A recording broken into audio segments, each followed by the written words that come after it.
बंधुगण थे चिंता कले जो संपत्ति उपरे जो पैसा उपरे आमर हक नाही, जो 10 टंका पाइबार अधिकार आमर नाही, ता पछरे आमे गोड़ो आउ अधिकार दाबी करू से किंतु दुई दुईटी राज्यर राजा को हरई तांको बध करी मध्य रामचंद्र से राज्य को पाइबा पई व्याकुल नथिले बा से राज्यर राजा ही नथिले। किष्किंधार नरेश बाली को से परास्त करथिले, तांको भाई सुग्रीव को से राजा करथिले। आउ प्रबल प्रतापी रावण को पथ करथिले, लंकार किंतु राजा ही नथिले, तांको भाई विभीषण को सेठी राजा करथिले। ये तो होछंती रामचंद्र। निच जातिर लोक को आमे छोट करी देखुछे, पाखरे बसिथिबा गोटे तल जातिर लोक ठारू आमे दूरे जाउछे, किंतु प्रभु श्रीरामंको पई मनीष जाति बड़ थिला। सबरीड ऐठा कोली को खाइथिले प्रभु श्री रामचंद्र। जने आदिवासी ऐठा को खाई रामचंद्र प्रमाणित करथिले मनीष जाति ठारू किछि बड़ नाही। जय श्रीराम।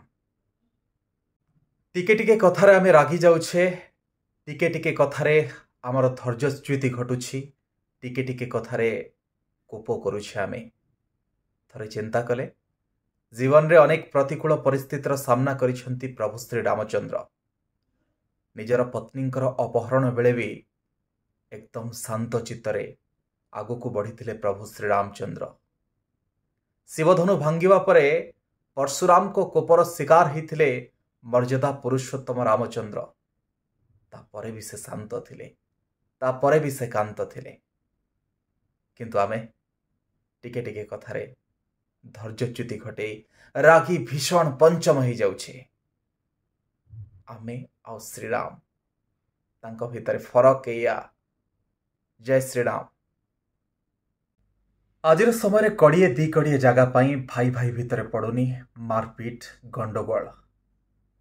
बापा कथा पुओ मानुनी, आउ केतबेले बापा को पुओ मारी दउछि छोट छोट कथा को नेकी।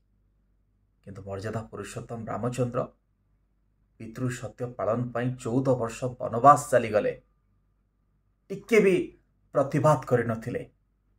चाहिथिले से विद्रोह करि पारथांते, चाहिथिले निजर अधिकार को से जतई पारिथांते, किंतु विद्रोह तो दूरर कथा, बापांको कहिबा आगरु से पितृ सत्य पालन पाई गोटे राज्य छाड़ी की चली गले राजाभिषेक पूर्व। आठु पड़ी बड़ कथा आ कौन ही पारे। आमे केही भी केबे चाहिले भी रामचंद्र को भली ही परिबानी। आमे मनीष से देवता। जय श्रीराम।